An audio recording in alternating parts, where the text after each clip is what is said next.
pretty much everybody that we met, starting with the Box Center, going through all the people that we talked to, and positive experiences that we've had, or things we've done. Um, so it's more of a personal reaction to everything that's been a lot. Since that initially. Morning.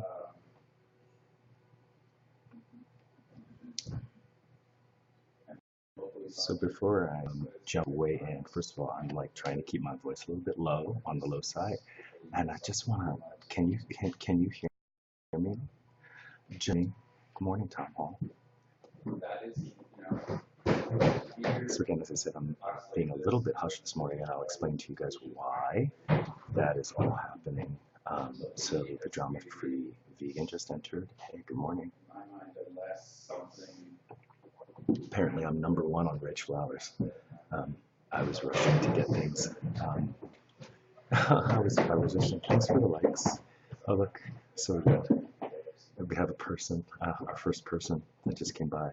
So thank you for the 50 likes. Just glowing me. Just so you guys are being a little bit hushed right now is because it is a gathering happening in the main space here at Alt Space. We are in our last day of a 2-week college course that was being offered in collaboration with State University of New York at Perth. And so the students have really an evaluation. They're actually going to, it's evaluation. They're going to be filling out an evaluation sheet, but they're actually going through just some pointers for how the last day is going to look with their other professor. And this was it was a gathering that was supposed to start at 10 o'clock, but you know how that goes. Anyway, so I don't want to say that we're completely lax here, but it's a combination of kind of being camped out in space and working in that space, and those lines get blurred. Hello. So yeah, a little ASMR this morning, but once this meeting gets done, we're actually going to have some of the students come and talk to us. But for now, I'm just trying to not be super disturbing, and then I'll kind of allow my voice to become maybe a little bit more present as they kind of wind down. But I don't want to create too much competition with Raphael, who's the other professor for the course. Anyway, so I hope everyone is well.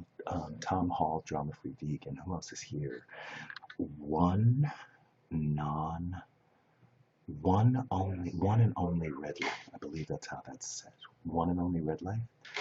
Smile and conquer. Thank you for the applause. Yeah. So you guys, one thing that was really exciting, and I hadn't even thought about it, when I was talking to you all about it. But it is really kind of cool to think that, the place that I have been working to establish here, as a vegan space, is offering a college-accredited course where students come and spend 2 weeks being vegan and getting some college credit for that.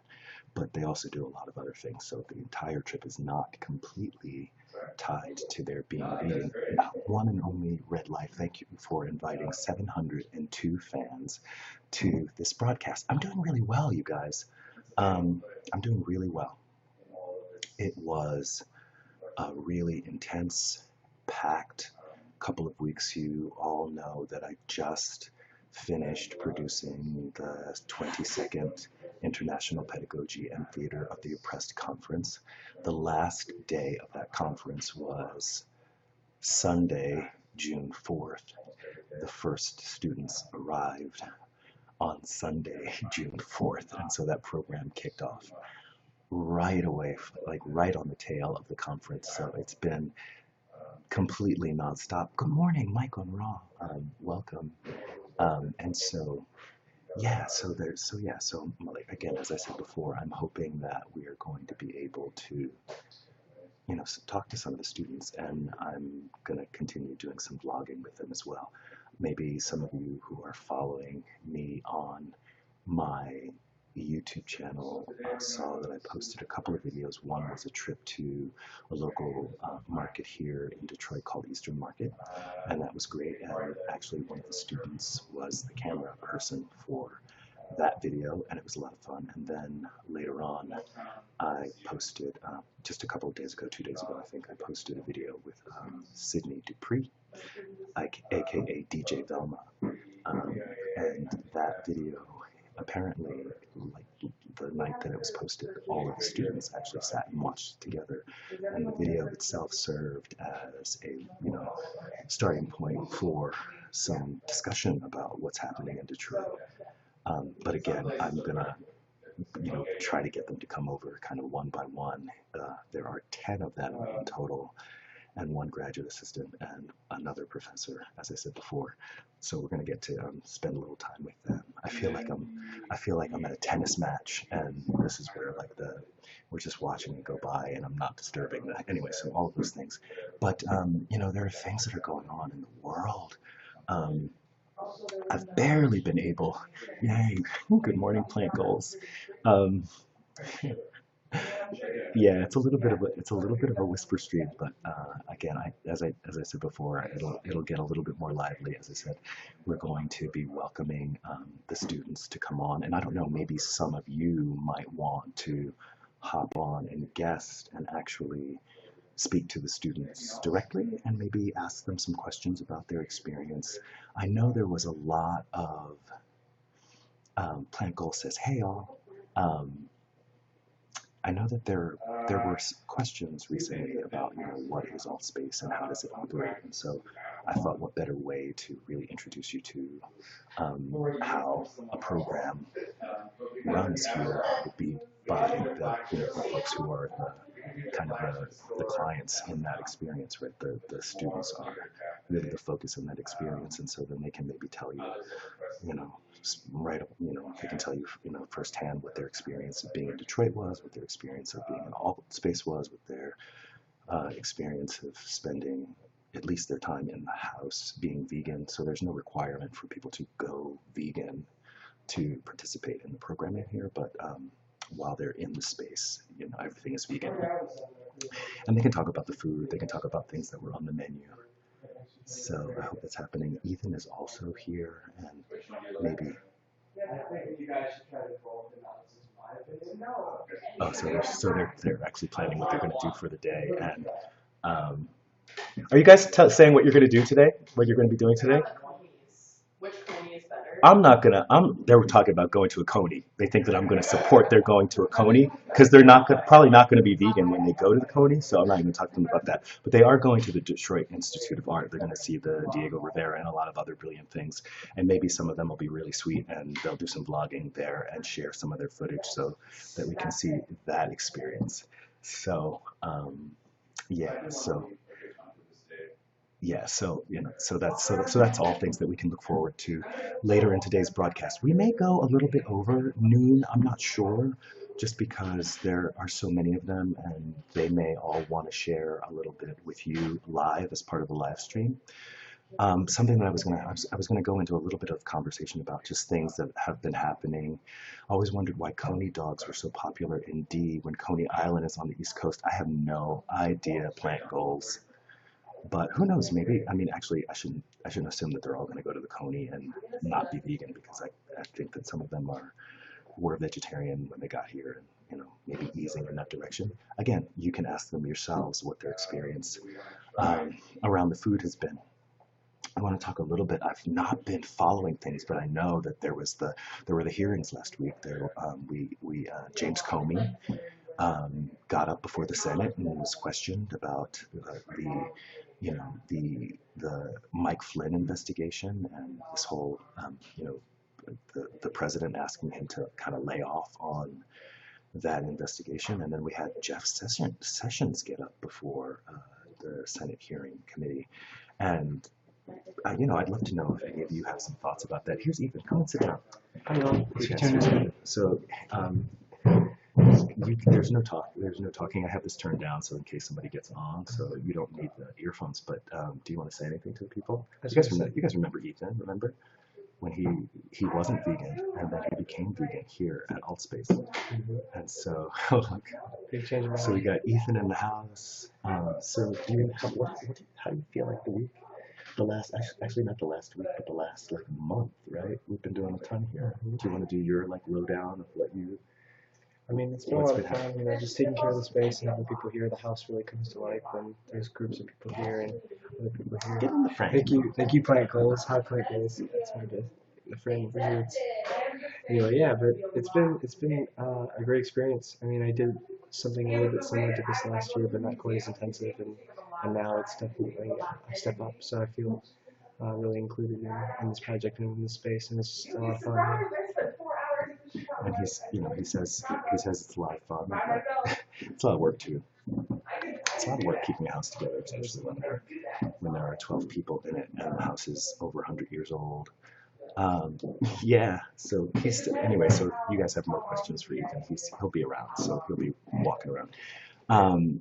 So yeah. So I don't know. Maybe there were some thoughts about Jeff Sessions, and then I wanted to talk a little bit about there was a video that Margaret of Mod Vegan made recently about Fully Raw Christina, and I don't necessarily want to like kind of get caught up in a thing. The Vegan Cheetah made a video making a commentary on that. When I went to Mod Vegan's channel, it seemed that the Fully Raw Christina video had been taken down, and so now the only record of that video that I know of is through the Vegan Cheetah. And so I just, yeah, it was taken down. But I would love to know what, if anybody has thoughts on that. And yeah, was it generally getting slammed? Is there anybody who wants to maybe talk about what that was, you know, why they feel like Margaret was, you know, there was such a strong reaction?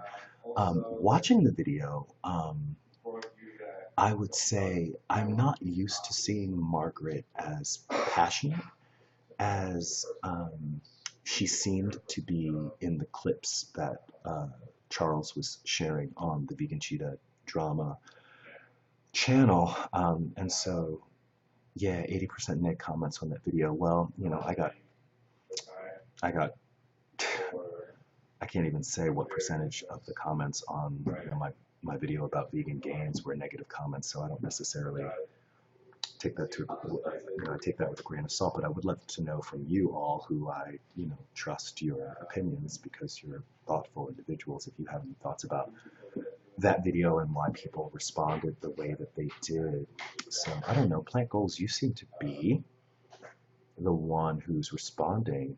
Would you be interested in coming on and guesting a little bit and offering us your feedback on that?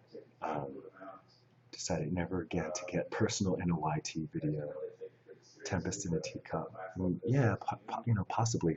But I'm not sure of what the tone of the video was, what the point of the video was. Was it really just looking at Fully Raw Christina, or was it looking at the way, was it talking about perhaps, it seems to me that Margaret tends to become outraged when she sees behavior from people in the vegan community. She also got outraged when Corey McCarthy, for example, made the video with Tara McCarthy, and they were making claims that they themselves admit could be construed as racist. They were steeped in racist ideology, and that video seemed to get Margaret upset as well.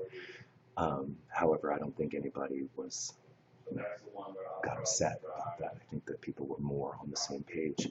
But I wonder if there was something in particular about the way, if there was a particular framing that Margaret tried to offer in that video, because I think of Margaret as, generally speaking, a very thoughtful person. So I'm very curious about why people feel the particular video took on the tone that it took, and that people responded to it in the way that they did. So again, I'd like to open that up if there's anyone who'd like to chat about that as well.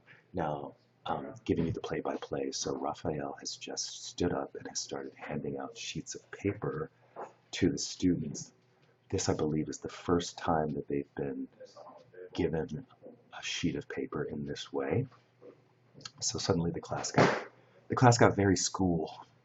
Class got very school. It's been this very open kind of exploratory space, and hopefully a quasi anti-oppression space. Although, again, they'll talk to you about what their understanding of anti-oppression was. So rundown on the week. I'll tell you guys what happened. So the students got here um, Monday, not this past Monday, but the week before, Monday before this past Monday. So they've been here now almost exactly 2 weeks. And the first thing they did was they went on a tour with Richard Feldman, who's on the board of directors of the James and Grace Lee Boggs Center for Nurturing Community Leadership.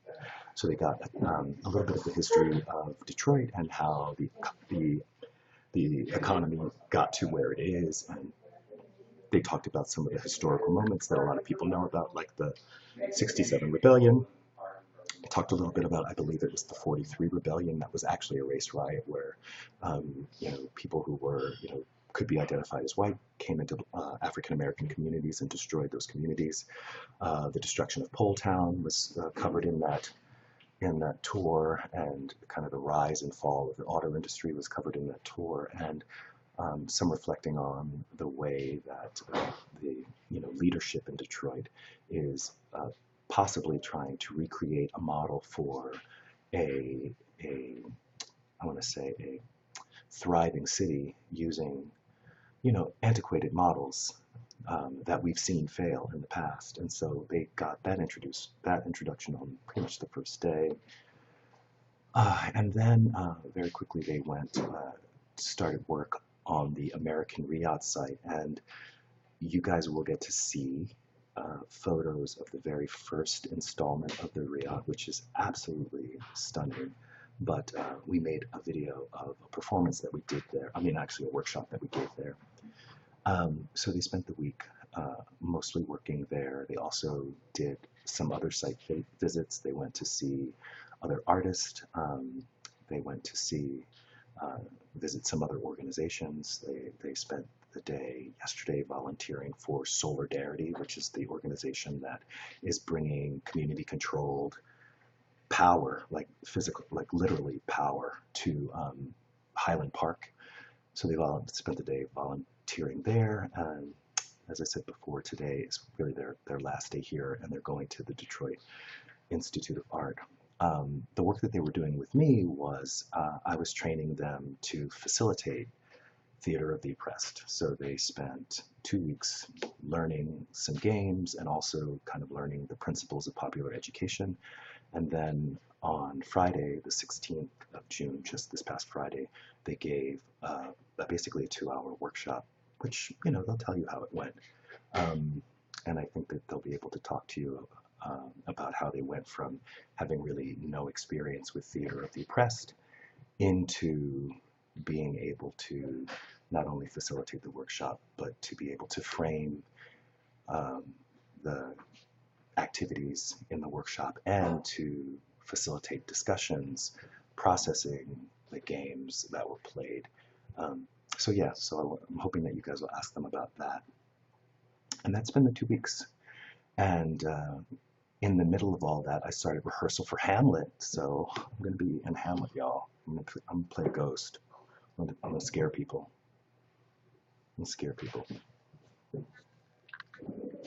So I started rehearsal for Hamlet on Tuesday.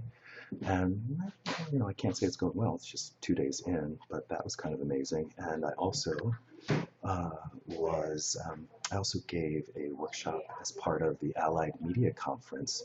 And I can't tell you what number. I think it's the 16th Allied Media Conference or 20th. I don't know. It's a high number. So, but the 2017 Allied Media Conference, which is still going on, and I'm actually missing.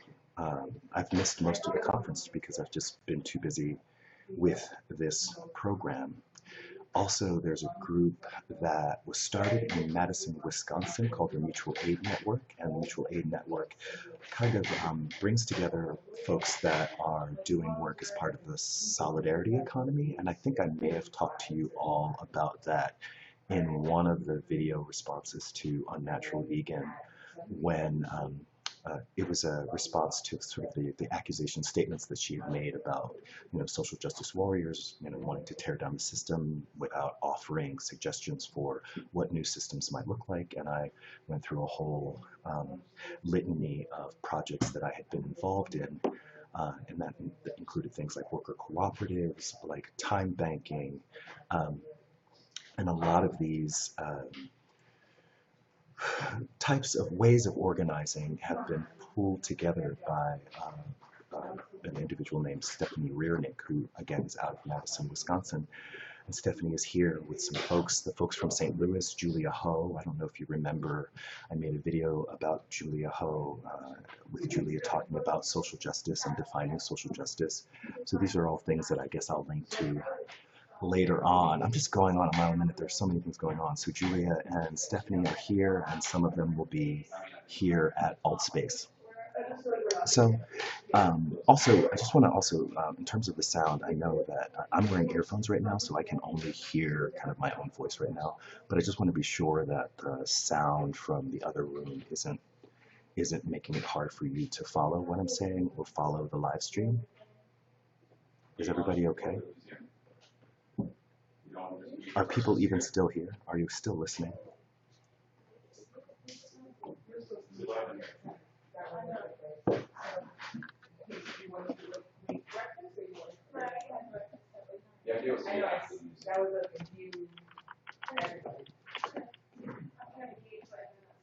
Okay, so I still have an internet connection, so hopefully you guys are still following.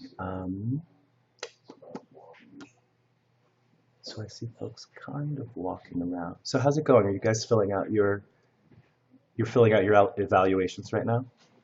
And then what's happening? Oh, so some people could maybe, if they're finished, they could come over and say hello to some folks on the live stream. Gio, I see you looking at me, and that made me feel so hopeful.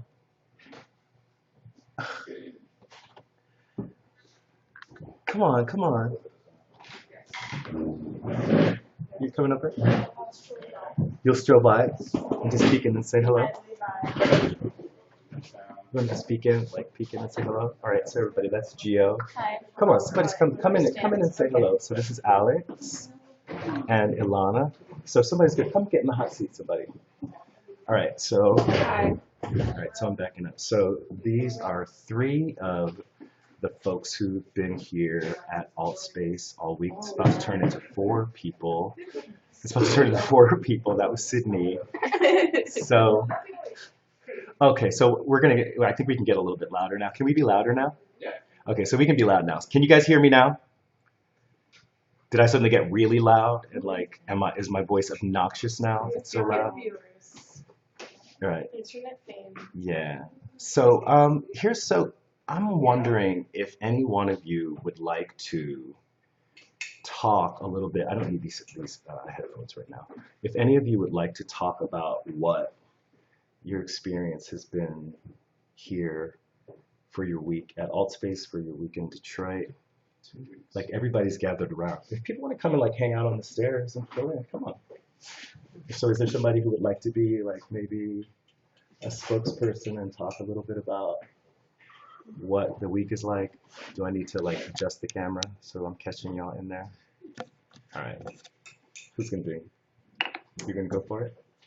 All right, so y'all, this is Alana. Come on in. I mean, I have a bunch of stuff to say. I just don't know how to organize thoughts right now. Come in. Hi. So this is my second time here. After 2 weeks of the second round, I really feel like this is a place that I've lived, meaning it feels familiar and comfortable, and it feels almost like my house, my home. And I know that because I feel like I could like walk through the house blindfolded. Cool. So, so I think people wonder, like, first of all, like, maybe what the 2 weeks, what was the program, like, not necessarily what you got out of the program, but like, to describe in your own words, because this is your second time coming, right? Mhm. So maybe describing in your own words why you came back, like what your experience was the first time, what you were hoping to recapture. Did you meet those expectations? The first time, Well, first, tell them who you are. my name's Alana. I'm a recent graduate of SUNY Purchase College in New York. I got a BFA in photography. And last summer I was here with the same group doing similar work. But the most meaningful thing to me was not the construction of the project itself. It was more so the connections that I made with the people here. Because personally, that is more meaningful than doing a bunch of physical labor. We were building a structure in this lot down on Oakland and Euclid where a bunch of organizations of that neighborhood have planned this community space along with a lot that will end up being a riad, which is going to connect all of the buildings in the surrounding area to bring them all together into a connecting lot. And so last year we worked on it a little bit. This year we also worked on it a little bit. It's a really long project. And we've also been doing TO work, of course, but the most meaningful thing was the connections that I make with people, because in my practice, it's really important to and expand your mind through conversation.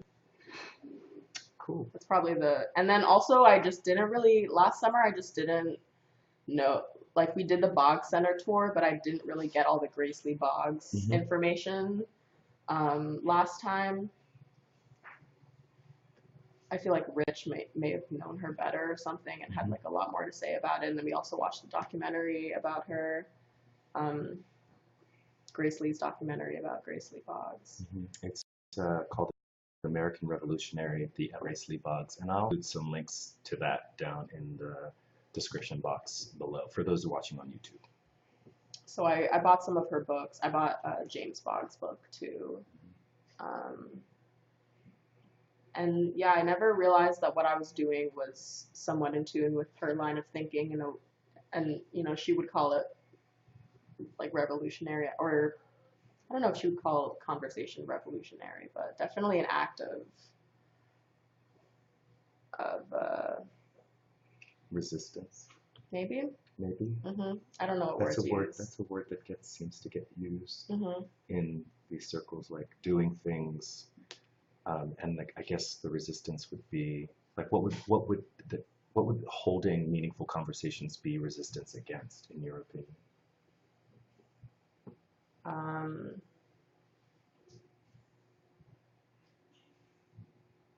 Conformity and like uniform thinking, kind of like a lack of critical thinking. It enforces critical thinking, having conversation, because you're constantly weighing your options and hearing new opinions. Okay. So you're not stuck in the same loop of one continuous person's voice in your mind. And you say that you make it specifically a part of your work. Do you want to talk about how you make dialogue a part of your practice? I think the word you used was practice.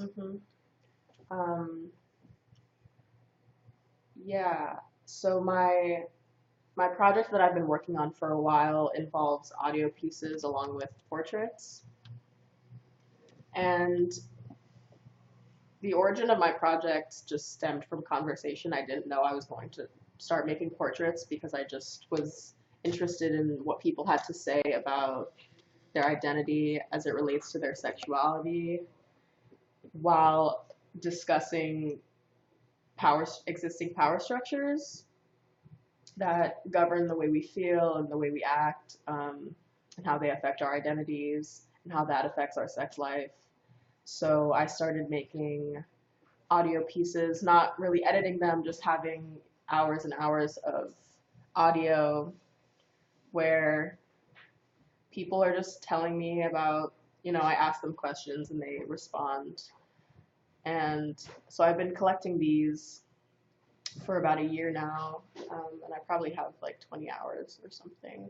And then I shorten them down to be able to share them because I'm not going to make people sit through an hour of unedited footage or audio. But yeah, I tried to condense it, and I just wanted to share the conversations with people because of my interest in hearing other people's opinions and their way of navigating through the world through the lens of, well, while thinking about things like power structures and how they affect all of us differently. So I can't really understand what it would be like for someone with a different identity. So, and I also am very interested in sex because I feel like a lot of what happens, like all of the power imbalances that exist and that affect our identity come out during those very intimate, private, vulnerable moments. Especially the fact that they're private, that they're behind closed doors, enables people to really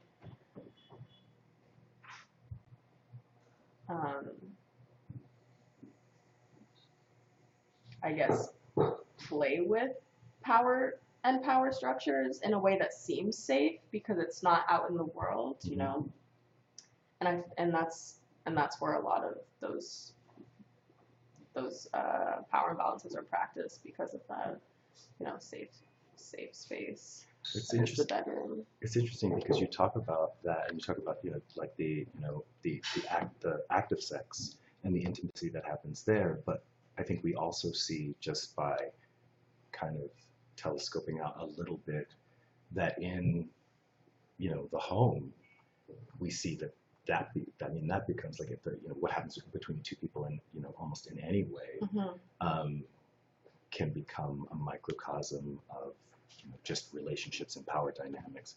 But in a home, it's definitely this intimate space where someone can create as oppressive or anti-oppressive space as they desire without criticism from the outside. Yeah. And these go from everything from like very strict, like households that are called like considered very strict, to domestic situations of domestic violence. Yeah. And I'm guessing that in your work that you're finding that range operates within the context of that one particular act of intimacy. Yeah, I think there's like a ripple that occurs in all of those. They all kind of like flood into the sex, and then they're like all nuanced into different desires and fetishes and those things that are considered secret and private. But when we were doing TO one time, I was thinking about power and how people get power, because we were doing a scene with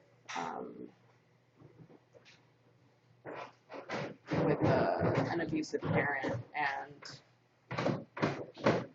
I was just thinking about how parents don't have to gain or try and gain power, or their power is not necessarily something that they were searching for, but it automatically happens when they have a child. It's like something they can't really control. So like what happens when all of this power is thrust upon you, like immediately, Suddenly, especially when it's like unexpected. Yeah, there's a couple of things. Come in. Why you're there? Get close. Okay, so first of all, I want to say hello. Lord Poo Poo Head is here, and Kearney is here, and Mad Blender is here, and I'm specifically calling you out, Mad Blender, because as this conversation, also Just Glowing Me is here as well, and I know Mad Blender. I know you as a parent, and a very particular kind of parent, and I'm just wondering if you were just coming in, and I don't know if you caught, this is Alana, for those of you who are joining us late. Alana is one of the students here as part of the 2-week program in collaboration with SUNY Purchase and Ghana Think Tank and several organizations here in Detroit, and AltSpace, obviously. But I would love to have either someone guest and have a conversation, maybe talk to Alana a little bit about what the experience of being here as a student, as part of this program at AltSpace, just questions about being here. I know you just got here and I'm asking you to jump on, but also to respond to some of the points that Alana brought up in talking about her work as an artist. Yes? Mm-hmm. So yeah, do you have, so I'm wondering or if you can just, oh, you're driving. Don't text and drive. So also, you don't have to, people don't feel like they have to guess. You can also just, if you want to ask a question of Alana in the chat, that would be awesome as well, just to, keep the conversation flowing and have it not be me asking questions, because as one of the professors here, I've gotten to talk a lot. So although I enjoy talking to you. Your voice is very, very familiar. Okay, yeah. But yeah, so I'm wondering if any of you have any questions for Alana, again, as someone who was a participant in the 2-week program here. You may have questions based on the work that Alana was describing.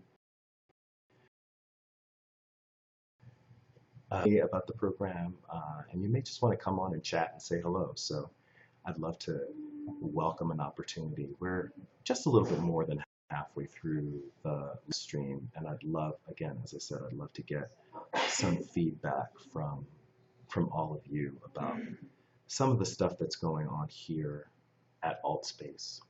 So Come on. I've been planning this project for a really long time. Like, I've been thinking about a project for probably like 6 months now. The idea sparked from watching these people on YouTube. There's this one person in particular who really interested me. One, because he was interviewing porn stars. He has a podcast that also is filmed. So I watch the videos on YouTube. He usually has like usually like one guest, and there's like his friend or their friend and a co-host. So it's just like a table where they're talking, and I really don't like this person, the host, at all. He's horrible. He's really ignorant, misogynist, and all of those things. But he has this platform where people like him because I think it's a masculine place where, there's porn and rap and sports and stuff like that, I guess, that he interviews. So it's really not, like, I'm probably not the person that they're trying to attract, but yeah. Anyway, so I really liked the idea that he was reaching out to these people, and I was able to hear what they, especially the porn stars, is something that I've never really seen before being done on a platform like that, where there's current rappers and then, these people that are not usually being put on this kind of platform. And so I also love watching like panel discussions of like bell hooks and stuff like that, which is like another complete other separate thing. Mm-hmm. But like trying to combine those in a way that feels good for me. So I've been thinking about creating some kind of maybe YouTube where I facilitate discussions, not necessarily me talking, but I'm kind of the organizer of the discussion, and I might have a facilitator that I decide, or someone that I know wants to facilitate, and then invite other people. So it might be like 3 or 4 people, 5, like 2 people. Wait, hold on one second. Is this really happening? Who's hammering? Ethan. Of course it's Ethan. Who picks up a hammer? We're still doing a live stream. Thanks. All right. Anyway, so as you were talking about, I feel like we just discovered like there's a new YouTube channel that those of you who, I will say this: if you start that channel, I will definitely be linking to that channel from my channel, and hopefully, we can, maybe there'll be some collaborations happening there. A few of the folks who are like here right now are also content creators, and I'm sure that sending their lots of positive vibes for what to you Mm-hmm. Insta channel. Thanks. And I'm hoping that those of you who heard it here will be looking for that. Chichikov, hello. And if I had a hammer, I would not be hammering in the morning. In fact, Sounds sexual. maybe in the context of the conversation that we've been having. So yeah. So again, love an opportunity for you guys to ask any questions that you might have for Ilana. I want to talk specifically about if I have to ask a question. Altspace, with all the other things that it does and tries to be, also is framed as a vegan space. And I'm just from your experience, and I'm assuming that you're coming to the space as someone who is not vegan, who's kind of entering into that agreement when you're here. And I would love to have you talk about just that, just like hearing about that for the first time, like what your expectations were. This was last year. And then, you can talk about last year and like how that worked and how it's changed this year, just because I feel like it is, part of my work, and it is something that does end up getting imposed on people who come here. It might be a threat to the space. I don't know. I don't know if am I shooting myself in the foot by putting those limitations on the space? I'd love to hear what you think. I think some people have trouble eating a lot of things. Like they have a very specific way of eating at home, and so they don't really, and I think that also makes them a little weary of trying new things, and they just don't have a very wide taste palette, or they just don't like a lot of things. I like to eat everything, so it's not like I don't like certain vegetables or something, so it's not like I need to avoid any type of food, which makes it easier. I've also been vegetarian for 3 years in the past, and then I stopped because I was kind of forced to eat meat because I was on a camping trip for like 2.5 weeks, and we were eating mush, protein mush, so I couldn't really like pick out all the stuff.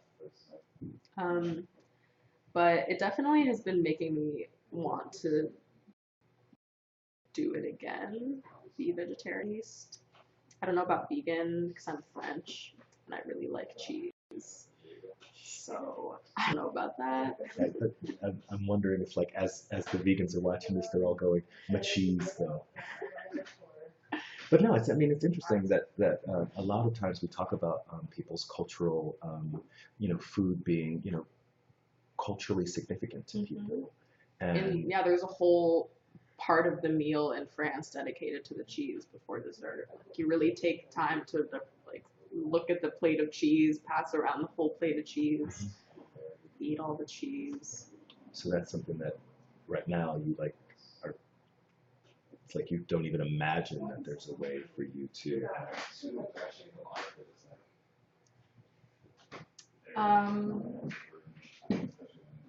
It's not like I need that plate of cheese while I'm here. Like I'm not like thinking about it all the time, but it's something that I feel attached to, and I feel like I would have to do a lot more critical analysis of cheese to convince myself to stop eating it. Otherwise, it kind of just makes me happy to have a cheese course at family dinners. It's like the environment too. I wouldn't just like have a cheese plate to myself,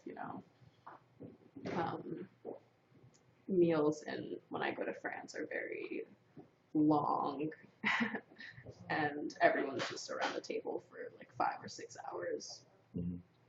So it's a whole thing. And it's just I feel like a cheese connoisseur in a way. Also, like I know a lot about cheese because I've experienced it a lot. I don't know. It's like something my mom talks about too.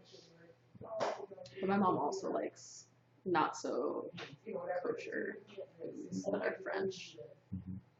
It's interesting because you talked about, and I don't want to get into like, because again, you're you've given this thought that you might not have given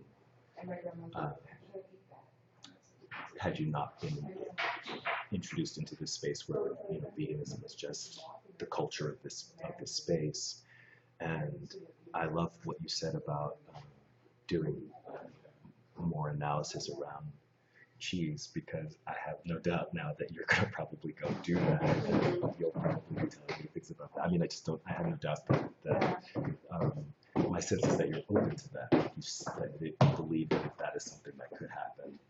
And I think discussion around it, like it's not like you really talk about it that much unless people ask you about it, which I'm sure you would go for a long time, but it's not like you're preaching some vegan philosophy. But when you do talk about things, or I've heard a bunch of vegans talk about their lifestyle, and they seem to be really motivated by it.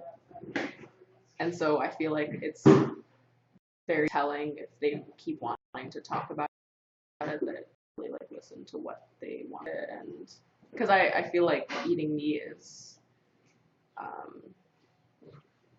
expected, and just like other things that are expected in our society, if you don't start thinking about it, then you just are going to keep doing what is being packaged to you. Mm-hmm. And so just critical thinking is what that's just like the most important with everything. It's interesting because you touched on something that gets, okay, oh wait. So people now, okay, so we've got stuff. Is cultural appropriation of cows a thing? Interesting, Kearney asking that question. Is cultural appropriation of cows a thing? Chichikov says, ask her, well, Chichikov, you can ask. She's sitting right here. Ask her to watch some videos on the dairy industry, maybe Erin Janis' YouTube channel. There's some agreement, and then Kearney, I jest. One thing that I want to point out that you said that seems to go against I think possibly a wide belief, and that is that when vegans talk about their veganism, that is somehow seen as either threatening or annoying or hostile to non-vegans. And what you seem to be expressing is it is exactly that vegans talk about their veganism and seem to be motivated by it, that has made you interested in it, and you feel that it's having the discussion and sensing the desire in others to talk about something that's so important to them that will get people to listen, as opposed to perhaps the other way around, which seems to be just kind of the stereotype.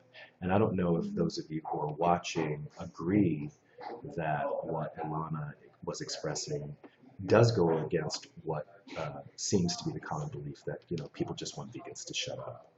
I think being vegan as an act of political resistance is also interesting. Please say more. And come in. You're falling out of the brain. Because of the whole consumer of meat, and just the food industry in our country is really gross. But also, I was watching this video where they were some scientists just talking about global warming and how it's one of the top ways to reduce your effects of global warming. Like greenhouse gas emissions. Yeah, to be raw. Mm-hmm. And then it also makes you a superhuman. So it's like. So there's two sides of it. One, that there's a practical need. There's a benefit to there's a global benefit to being vegan. But then there are, I'm guessing when you say superhuman, that you're calling out a little bit some of the claims that are made by vegans, like, oh, you're going to get healthy, and your skin's going to get good, so that you'll lose weight, you're going to do all these things, right, that may or may not be true, but aren't necessarily universally beneficial. They don't mean the same things to the same people. I'm like thinking right now, and I'm kind of upset that I feel this way, but I feel more strongly about my mental capacity than my physical capacity. So how veganism would help with things like, I don't want to say like mental stability, but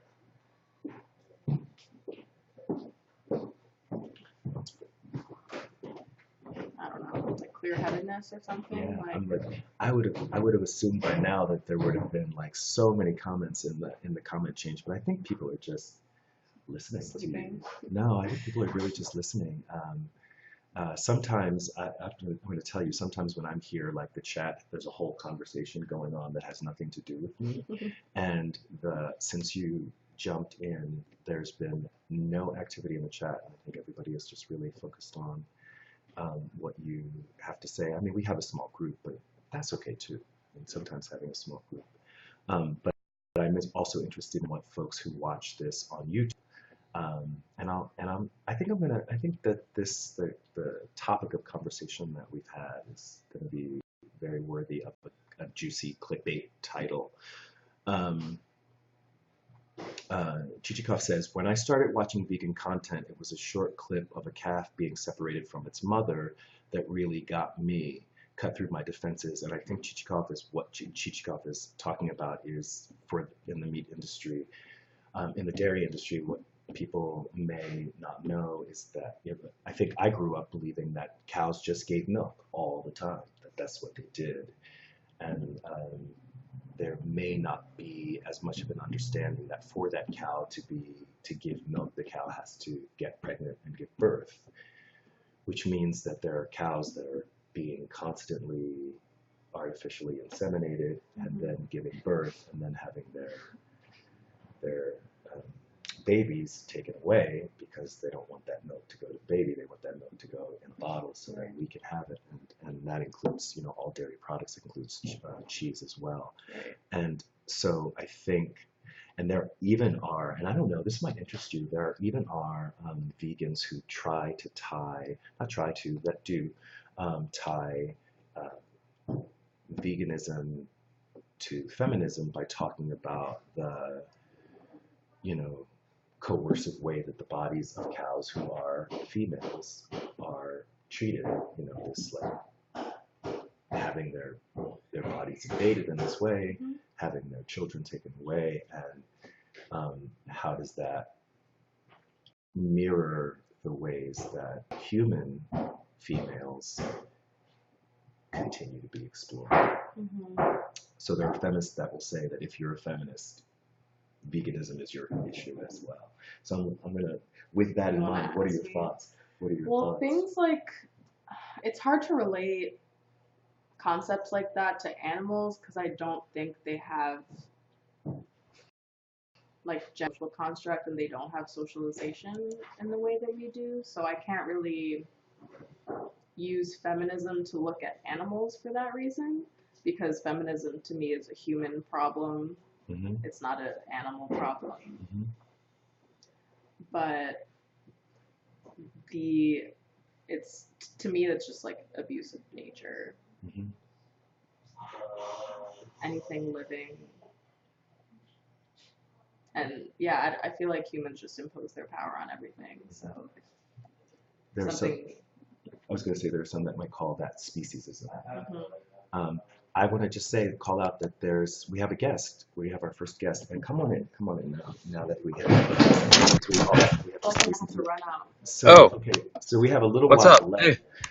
So hey, this is Kearney. Hey, I'm actually just walking around right now. One sec. Oh. Are we leaving soon? We have to first sort all the cycling. Oh, okay. So we're doing. Okay. So Kearney, can you? Hey. Actually, I'm gonna plug it back in. All right. So Kearney, Can you guys hear me? All right. So first of all, Kearney, I just want you to know I can't hear you. I'm not wearing the headphones, but welcome. Okay. And for those of you who don't know Kearney did a little stint at AltSpace last summer and is planning on doing a stint at AltSpace like starting next week. Are you coming tomorrow? Tomorrow. Are you coming here? Are you coming tomorrow? Yeah. Kearney? Okay, yeah. So that's awesome. So we're probably gonna be hearing some more from Kearney from here. But Kearney, do you want to maybe have a little conversation with Alana about anything that Alana's been talking about? And you come on in. I'm gonna Yeah, jump sure. shot. Can you hear me all right? Okay. Yep. Mhm. Okay, cool. So I was just, I mean, I came in really late to the conversation, so I really can't quite speak much on what exactly you guys were talking about. But I was just hearing you talk about the way that you sort of perceive animals being, and I was kind of forgetting what I was going to say about what you just said. Um, I just wanted to like put a perspective into something that animals can't, like, they are very social animals. They're very, I mean, they're not intelligent, so to speak, on the level of humans, but they form strong social bonds with each other. Something like a cow and her calf, or something like dairy is horrible the way they treat them. I mean, I'm not going to sort of just jump on and ambush you with like the treatment and the cruelty and all the stuff that goes with it, because that's something that, whether or not you contribute to it, is going to take a long time to go away. But in terms of like a social movement or a social change, um, the the exploitation of the way that these animals behave and the way that they're so trusting of humans is just is not acceptable. I don't think it's something that is a really great thing. Um, Thanks, plant goals. So Frank Goals is I saying, forgot what I Kearney, I was going to must say. say, I love the hair. It reminds me of my youth. Business up front, party in the back. It's just long. Anyways, sorry. Could you just go back and repeat what you were talking about a minute ago? Because I completely forgot what I was going to say. Yeah. Well, I was talking about socialization within animals, um, as separate from socialization of humans, because Reg was asking me about a feminist perspective on the use of female cows and Yeah. their bodies. And I was just saying how feminism to me is very much intertwined in human socialization. So it's hard for me, and like those power structures to me are very human, because humans are the ones that are taking all of this power and are able to kind of Right. verbalize and enact the taking of power. So it's Yeah. hard to see cows in that way. I mean, I see I see humans taking power over cows. I just don't see it through a gaze of feminism. Because to me, feminism involves Right. So I mean, the act I of think like separating you people.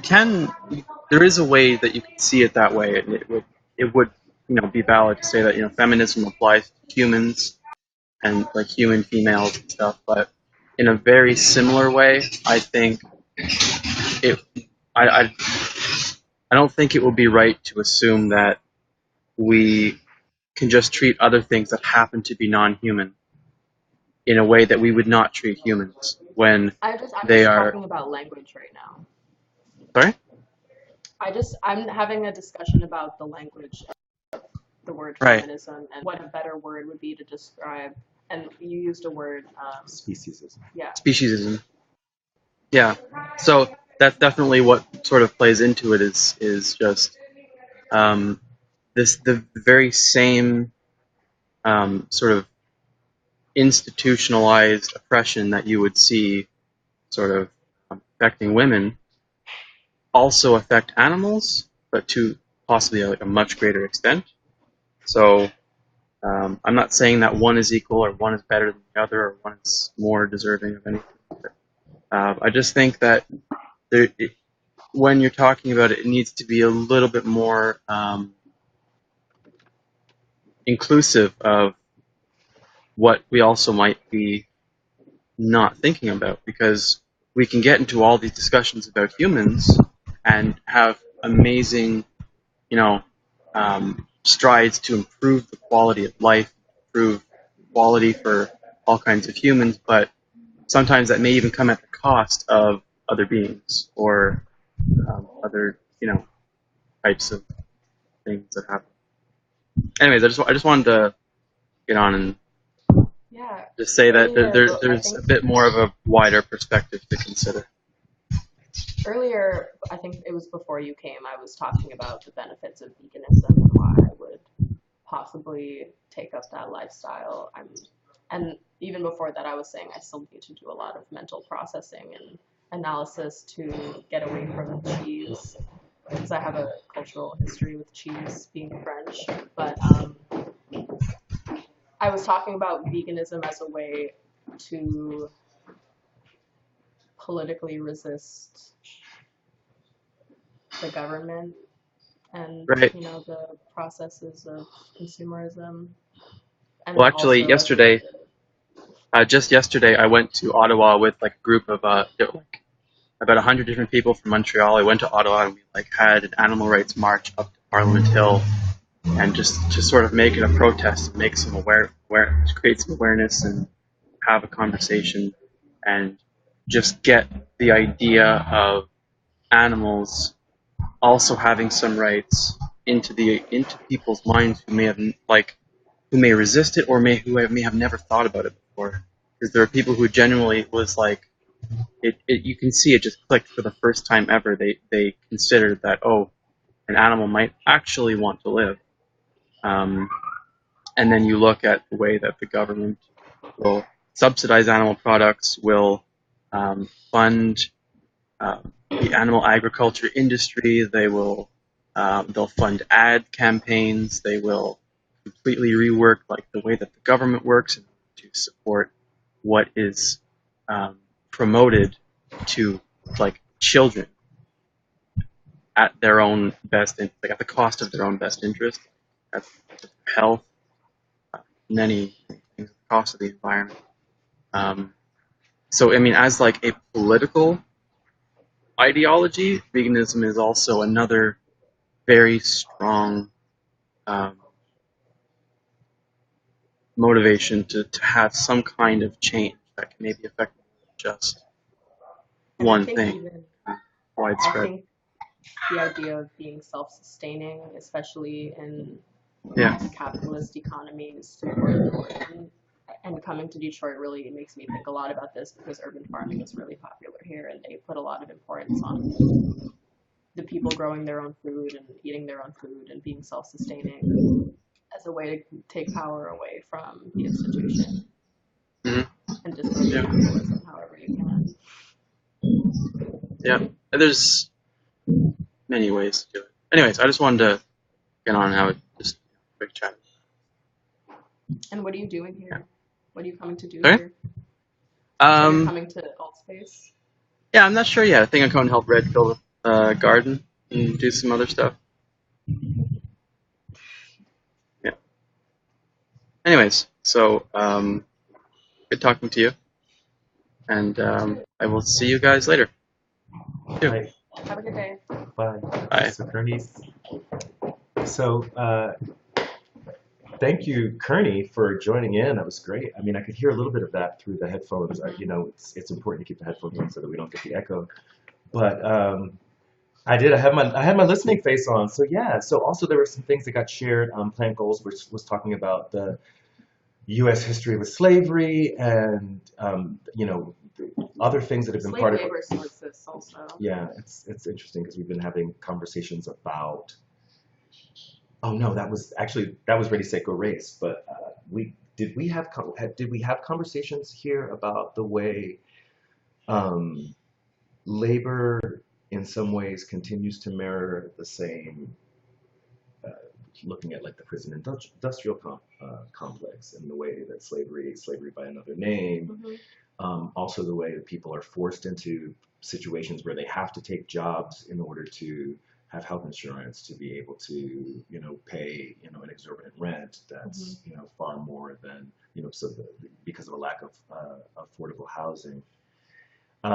So that's a whole other conversation. This whole idea of like the U.S. history with slavery, connections that people make between slavery and animal commodities industry, You know, again, it's like it sounds to me like, you know, and I'm going to listen to it. I could hear like little bits of what Kearney was saying, but I really do thank you so much for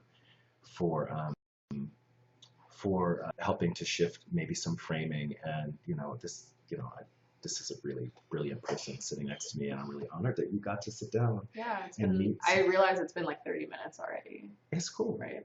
Yeah, the live stream That usually happens goes for an fast. hour. Yeah, so basically, you know, I want to thank everyone for listening in today. For those, that's it. That's it for this live stream, and you know, I want to thank you Signing out. for sitting in. We're going to Peace. sign out. We're going to totally sign out together. But yeah, so if you guys continue to have questions, the more to come. There'll be a little bit more vlogging. I'm thinking with people will be grabbing things on their phones and sending them to me, so I'll have more things to share.